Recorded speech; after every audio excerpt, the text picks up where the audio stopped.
Pemirsa, meski telah mengirim 3.500 pasukan marinir ke kawasan Timur Tengah, wacana Amerika Serikat untuk melakukan invasi darat masih maju mundur tarik ulur. Pidato nasional Trump di Gedung Putih menyebutkan bahwa pasukan militer Amerika Serikat akan menyerang Iran dengan sangat keras atau extremely hard selama 2-3 minggu ke depan.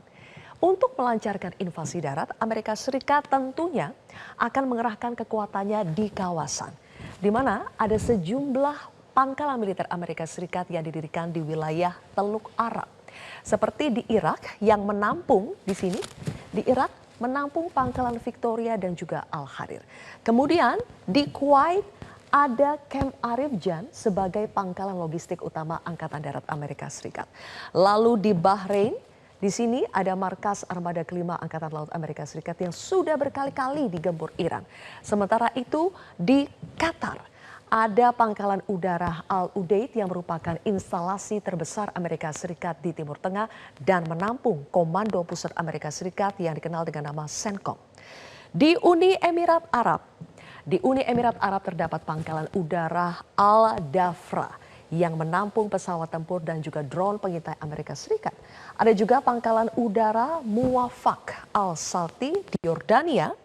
Kemudian juga ada pangkalan udara Prince Sultan di Arab Saudi yang digunakan untuk pertahanan udara dan rudal, serta mendukung pengoperasian pesawat militer Amerika Serikat.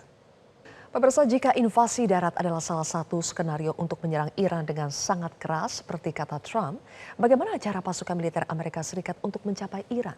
Dan bagaimana pula peran negara-negara sekutu Amerika Serikat Zionis di Teluk Arab? Saya akan membahasnya bersama dengan pakar strategi PPAU, Persatuan Purnawirawan Angkatan Udara, alumni US Air War College, sekaligus mantan penerbang F-5 dan F-16, Marsma TNI Purnawirawan Agung Sasongko Jati, atau call sign-nya panggilannya adalah Pak Syarki. Selamat malam Pak Syarki. Selamat malam Bu. Pak Syarki, jadi kalau invasi darat jadi dilakukan oleh Amerika Serikat untuk menyerang Iran, sebetulnya jalur masuknya lewat mana Pak? Oke, mari kita lihat peta ini. Ya. Ini peta yang Pak Syarki buat sendiri ya? Saya buat sendiri. Ini adalah negara Iran, cukup besar ya. Negara Iran yang besar ini, sebelah sini ada Pakistan, kemudian berbatas dengan di sini ada namanya Irak. Irak tuh gedenya hanya seperempatnya. Ini Syria, kemudian ini Jordan, dan ini Israel. Kecil sekali dibandingkan Iran ya Pak? Dan ada banyak pangkalan-pangkalan yang sudah dijelaskan tadi ya di mana Al-Assad, ada di Erbil, ada Ali Al-Salem, dan nah semua pangkalan-pangkalan ini adalah pangkalan, khususnya sih adalah pangkalan Angkatan Laut di Bahrain ya, Manama, US Navy, dia armada kelima di sini, pangkalan di sini. Kemudian Al Udeid Air Base Qatar ini adalah KEOC, Combined Air Operation Center untuk seluruh Central Command berada di sini. Namun sekarang kebanyakan dari pangkalan semua ini, yang mulai dari Abu Dhabi, di Manama, di Bahrain, Al-Salem, semua sudah dihancurkan ataupun tidak berfungsi. Tidak berfungsi kenapa? Bukan karena secara fisik hancur, tapi juga banyak radarnya tidak berfungsi. Praktis sekarang kebanyakan semua serangan dimulai dari Israel, baik di Jordan dan Israel. Jadi pesawat F-35 bermarkas di sini. Di sana juga pesawat F-16 Israel dan F-15 Israel dan F-35 Amerika dan juga F-15 Amerika. Di sini ada beberapa pesawat tempur masih ada, tetapi digunakan untuk pertahanan. Dilarang untuk menyerang Iran, dia digunakan untuk pertahanan. Meskipun ada beberapa kali pelanggaran oleh mereka ikut membantu menyerang. Terus di mana kapal induk? Kapal induk berada jauh di sini, di luar batas. Dia harus berada di Samudra Hindia, di Arabian Sea ini jauh. Karena apa? Menghindari ini. Ini adalah batas dalamnya, adalah batas dalam daripada Fatah II, yang luar Khoramsar atau rudal Khaybar yang bisa 2.000 km. Fatah II itu kok bisa sampai Israel? Ya karena dia dirilisnya di Kermanshah. Dari sini misilnya diluncurkan? Dia dari sebelah sini, Kermanshah atau Tabriz, sampai dia. Kalau dari sini nggak sampai. Itu berarti dia sampai masuk sini. Itu yang 2.000 km ya Pak ya? 2.000 km yang Khaybar Range itu yang ini, yang gede nih. Yang merah ini. Tapi mereka ngerilisnya bukan dari tengah sini. Kalau tengah sini, dia bergeser ke Kermanshah. Di Kermanshah dia sampai semua. Bahkan mereka sampai Incirlik. Nah, sekarang bagaimana untuk penyerangan darat? Pilihannya di sini namanya ada Pulau Kart Island di sini ya. Kart Island di sini kecil, ya Kart Island di sini titiknya kecil. Dia dari Abadan dia dipipa disalurkan ke sini. Jadi kalaupun direbut pun percuma karena di kerannya di daratan. Jadi mau direbut terus habis itu ditutup kerannya nggak ada minyaknya sama sekali. Jadi itu apa? Dan itu juga risiko karena dari sini bisa ditembakkan artileri jarak riskan sekali di sana. Yang kedua adalah sini Bandar Abbas. Bandar Abbas ini adalah pangkalan terbesar dan kota terbesar di selatan yang menjadi, kalau direbut di sini masalahnya adalah kota ini 800.000 orang, harus ada 2 divisi, sekitar 40.000 untuk menduduki, tapi yang masalah adalah tank, segala macam jumlahnya ribuan, dan artileri juga banyak. Dan untuk mendukung mereka dalam satu hari saja mereka butuh 40 tangki Aftur atau GP8. Itu ribut sekali dan itu akan menutup. Amerika tidak bisa membuat ini nutup. Amerika butuh semua suplai minyak itu mengalir semua. Karena itu nggak mungkin nyerang Clark Island, nggak mungkin nyerang ini. Bahkan kapan itu yang diserang di Clark Island hanya militernya, tapi instalasi tidak. Kenapa? Karena dari instalasi ini mengalir sampai 7 juta liter setiap hari barel dan lainnya. Dan banyak daripada di negara-negara ini rusak instalasinya sehingga semua menggantungkan dari Iran. Jadi praktis tidak mungkin, bahkan Iran sudah dibuka sanksinya sehingga Iran itu bisa mengirim berapapun jumlahnya dengan harga $100. Jadi untung sekali Iran di samping Rusia juga. Supaya harga minyak tidak melambung terlalu jauh Pak ya. Berarti bohong dong kalau klaim Trump yang mengatakan justru targetnya adalah Clark Island untuk menghancurkan pusat minyak di sini Pak. Gimana bisa menghancurkan? Dia gini, Amerika itu ekonominya tergantung pada ini. Amerika kan dia peminjam uang terbanyak di dunia, $34 triliun kan. Itu dengan menjual bunga obligasi. Bunga obligasi akan terganggu kalau bila ada instalasi yang terkait dengan finansial, baik Iran dan segala macam terganggu. Begitu misalnya maka dia akan lewat di PEC 4,5%. Lewat 4,5%, setiap 0,1% itu berarti Amerika tahun depan harus membayar $34 miliar. Bayangkan kalau naik dia sampai jadi 5%, berarti yang harus dibayar adalah tinggal dikali aja $150 miliar. Itu terlalu mahal ongkos yang dibayar. Tapi masalahnya kalau pemerintah mungkin bisa bayar, yang nggak bisa bayar adalah penduduk. Pada saat suku bunga obligasi US Treasury Yield 10 years itu naik, maka banyak dari penduduk Amerika tidak bisa bayar hipotek rumah, tidak bisa membayar kartu kreditnya. Banyak orang akan tinggal di jalan. Baik. Jadi kalau bukan Pulau Clark, bukan Bandar Abbas, mereka ini akan kemana Pak yang 3.500 marinir yang katanya sudah dikirimkan itu? Sekarang pasukan Amerika jelas ada di sini ya. Sekarang yang brigade itu di sini dan mereka di suatu tempat yang dirahasiakan. Saya curiga dirahasiakan itu tempatnya berada di Oman. Oman. Ya, terus kemudian di Jordania serta Ikrilik. Nah, dan juga berada di ini di Go Garcia, jaraknya kira-kira sekitar 1.000 di sini lah, letaknya di bawah sini. Apa yang mereka kerjakan? Mereka harus punya pilihan bagaimana caranya supaya tidak mengganggu ini. Jangan ganggu Bandar Abbas, jangan gini. Maka mereka pilihan adalah nama kota Chabahar. Kota Chabahar unik karena dia memiliki pelabuhan laut dalam. Markasnya RGC Laut juga di sini ada markasnya. Kemudian mulai pangkalan udara sepanjang 3.000 meter. Letaknya dekat sama Pakistan. Nah, di kota ini yang unik dia berada di provinsi namanya Provinsi Sistan Balochistan. Sistan Balochistan. Di seberangnya adalah Provinsi Balochistannya Pakistan. Dia Provinsi Sistan Balochistan yang orangnya adalah orang-orang Baloch yang agamanya Islam tapi Sunni. Dan mereka ada konflik cukup besar dengan pemerintah pusat. Pertama karena mereka punya adat sendiri Sunni kan, Sunni dan dia saudaranya orang Pakistan lah dia. Mereka kadang-kadang tidak keberatan dipaksa mengikuti adat-adat yang berbeda dari mungkin karena Syiah ya. Tapi patut diperhatikan bahwa kalau di daerah tengah dan utara ini semua ada pegunungan Zagros, ini pegunungan granit semua. Sehingga apapun itu nggak ada orang lewat masuk untuk sampai Teheran itu sulit, baik dari Irak, baik di bawah. Tetapi kalau di sini gunungannya itu sudah relatif hanya perbukitan tidak terlalu tinggi, jaraknya sekitar 100 km dari pantai, sehingga apa yang mereka kerjakan adalah mengirim pasukan. Di sini sudah siap Abraham Lincoln mengirimkan pesawat untuk menghancurkan di sini siapapun, dibersihkan semua dari mengganggu, markas dihancurkan, kemudian nanti LCS hovercraft membawa sekitar 3.000 marinir akan menuju sini, mendarat di sini, kemudian dibantu dengan Osprey juga, Osprey itu pesawat pengangkut, kemudian diterjunkan juga pasukan Brigade 82 di sini berebut bandara, namanya bentuk airhead, tumpuan udara. Kalau yang laut namanya tumpuan pantai, beachhead namanya. Setelah merebut di sini, maka mereka yang dikerjakan dia harus motong 150 km sini, memotong jalur dari Bantuan Bandar Abbas, kemudian motong lagi menuju ke Sedan, ibu kotanya, di sini dipotong ada 3. Potong sini, potong sini, potong sini. Kalau sini ke Pakistan. Kalau Pakistan, mereka malah logistiknya dari sini bisa membantu logistik, tidak perlu dari laut, dari Pakistan bisa kirim logistik. Dengan motong di sini, akibatnya apa? IRGC atau atau pasukan Iran yang akan menuju sini akan terhambat di sini. Dan mereka bisa dihabisi menggunakan pesawat-pesawat F-18 atau apa untuk biar mereka tidak maju. Mereka diawasi sehingga mereka tertahan di sini. Karena jalurnya kalau orang Amerika nggak bisa masuk ke dalam, orang dalam juga nggak bisa masuk ke sini. Sehingga tertahan. Jadi bisa selama sebulan atau 2 minggu, 3 minggu bisa menjaga sini. Dan apa yang dikerjakan banyak sekali. Golnya apa sebetulnya Pak di situ? Pertama menduduki Iran. Melukai pride-nya Iran. Meningkatkan pride-nya Amerika yang tadinya cuma ngomong tok, nyerang, nggak ada hasilnya. Di sini mereka bisa menangkap orang Iran, bisa membawa tawanan, dan yang penting bisa menghabisi rudal-rudal di sini. Minimal tidak di sana, tapi di sini kan juga ada rudal-rudal yang disimpan di dalam pegunungan. Dia bisa ambil, dia bisa rebut, bisa apa, udah menghilangkan pelautnya. Setelah itu dia pergi. Meskipun dibandingkan seluruh wilayah Iran yang sebegini besarnya, dia hanya segini kecilnya. Oh, nggak apa-apa, nggak masalah. Dia kan mau exit strategi yang cantik. Nyerbu di sini, nangkap orang, berhasil ada demo kehebatannya dengan sedikit gangguan, sedikit korban di pihak Iran, sedikit kita, ada tahanan, ada tawanan, kemudian bisa nangkap rudal-rudal segala macam. Dan juga kalau mungkin malah dia mungkin bertahan di sini, sama seperti di Kurdi Irak yang dulu zaman masih Bashar Assad. Dia sudah menduduki sini, Erbil ini adalah wilayah Kurdi. Nah, kalau dia bisa mungkin menjaga orang, kan mereka berontak nih sebetulnya. Dia bisa mendukung sehingga ini bisa menjadi daerah mandiri bebas dari sana. Nah, masalahnya adalah, tapi kan nanti diserang sama rudal dan segala macam.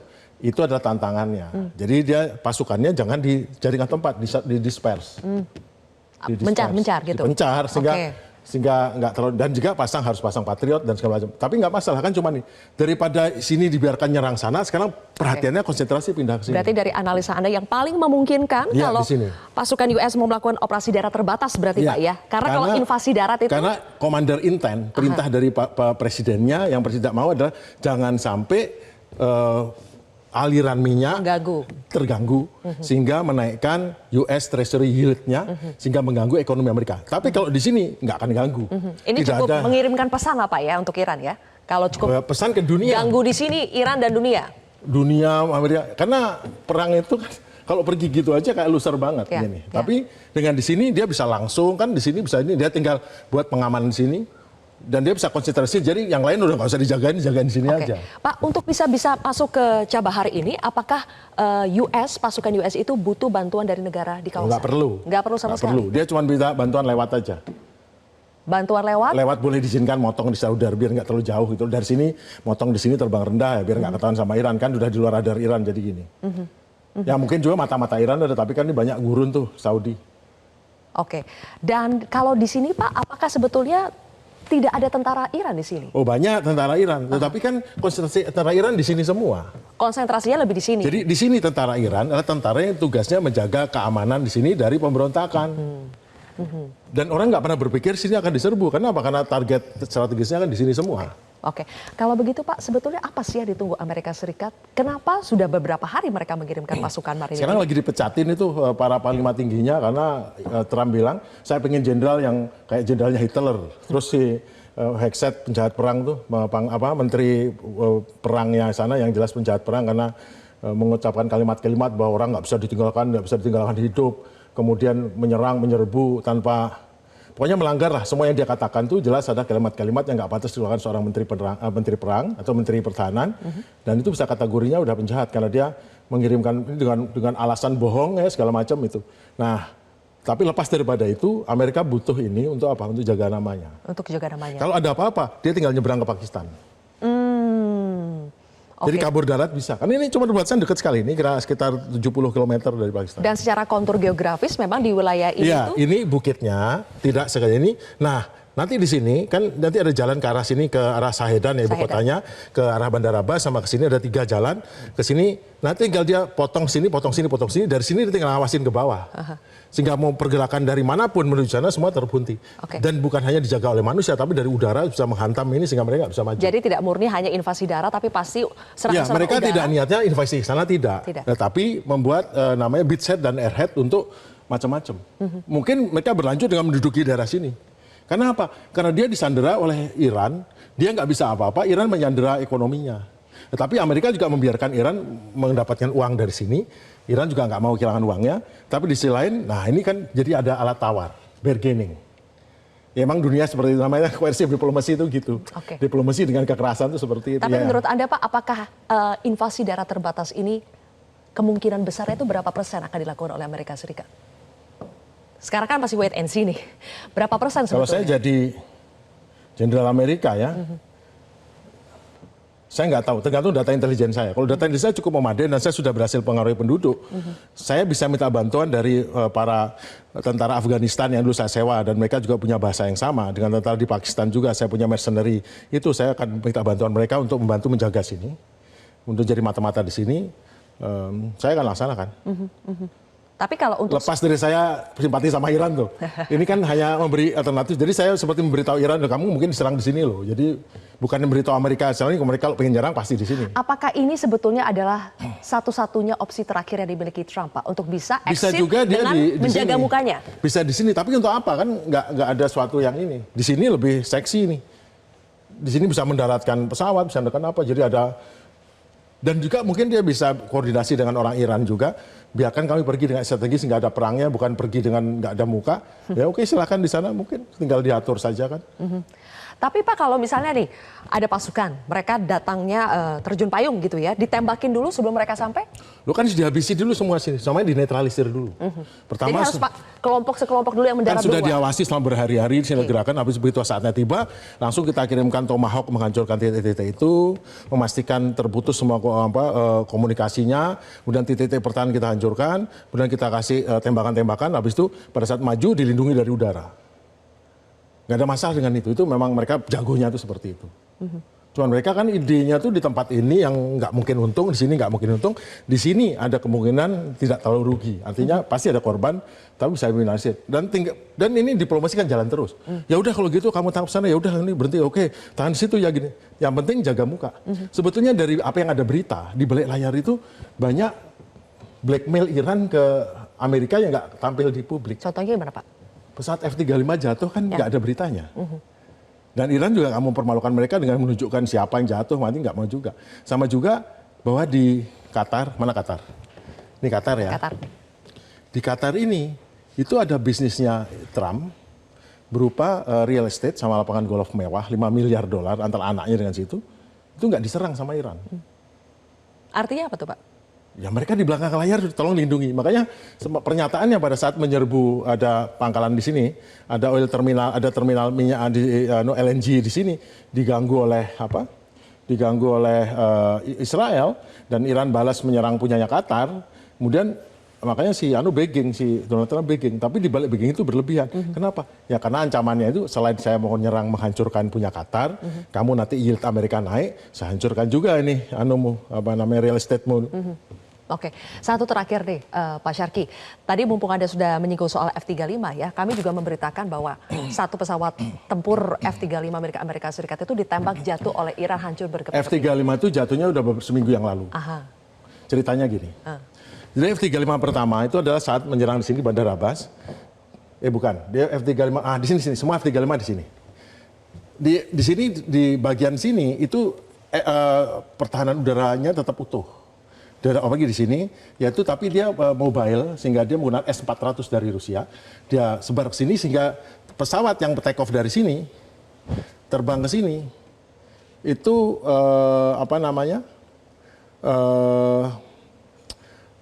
terbang di bawah terbang di bawah gunung-gunung.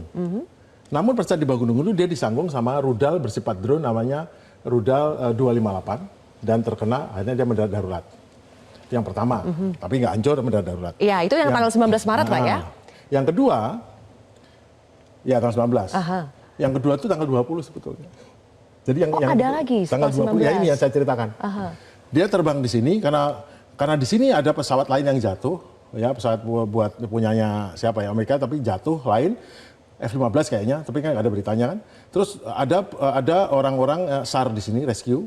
Tapi untuk rescue itu di sini kan ada radar, maka ada F-35 mencari ke sini untuk mematikan radar. Nah, dia pergi ke sini radar dimatikan tas. Nah, pada saat dia balik, kan ekornya sayap itu ada panas, maka dia menggunakan sistem buffer 373 punya Iran. Sistem itu selain dia menggunakan radar biasa, dia juga menggunakan sensor inframerah jarak jauh bisa 200 km.